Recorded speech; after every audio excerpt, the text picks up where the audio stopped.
What happens when a pope dies? Inside the sacred rituals of the Vatican, the death of a pope doesn't just mark the end of a spiritual era, it sets into motion one of the most sacred and mysterious processes in the world. The Vatican, steeped in centuries of tradition, follows a time-honored sequence of events that feels like something out of a hidden chapter of history. The first to be notified is the Camerlengo, the Chamberlain of the Holy Roman Church. More than a messenger, he's the steward of the Church in this time of transition. A cardinal with both spiritual responsibility and administrative power. His most solemn duty? Confirming the Pope's passing. Standing beside the Pope's body, he gently calls the pontiff's baptismal name 3 times. Once, twice, a third time. Silence answers him, and that silence marks the moment. The Pope is declared deceased. In accordance with long-standing Vatican tradition, no autopsy is conducted. A death certificate is issued, and the Camerlengo proceeds to seal the papal apartments. Once a protection against looting, now a safeguard for the Pope's final instructions and personal documents. Then comes a deeply symbolic act, the removal and ceremonial destruction of the Pope's signet, the Ring of the Fisherman.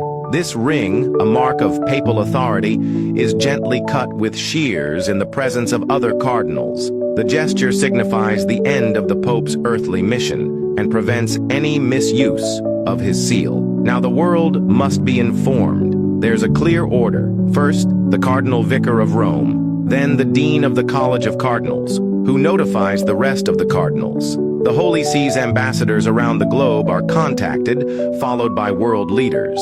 Today, news spreads instantly, but the protocol remains out of deep respect. The Pope's funeral must take place between the 4th and 6th day after his death. However, the mourning and commemoration last for 9 days, a tradition known as Novem Diales, filled with prayers, masses, and remembrance.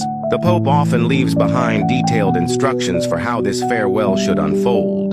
Then, the focus turns to the future. 15 days after the Pope's death, the College of Cardinals begins the ancient process known as the conclave, the election of a new spiritual leader. The word itself means with a key, and that's exactly what happens. The cardinals are sequestered inside the Sistine Chapel, completely cut off from the outside world. No phones, no news, no distractions, just solemn prayer, tradition, and the weight of history. All cardinals under the age of 80 are eligible to vote.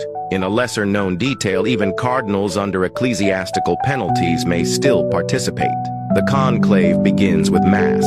Then the cardinals take an oath to follow the sacred rules, and the voting begins. To be elected pope, a cardinal must receive at least 2/3 of the vote. After each vote, the ballots are burned, and the world watches the chimney that rises above the chapel. Black smoke signals no decision has been made. White smoke means a new pope has been chosen. That moment, when white smoke rises, is electric.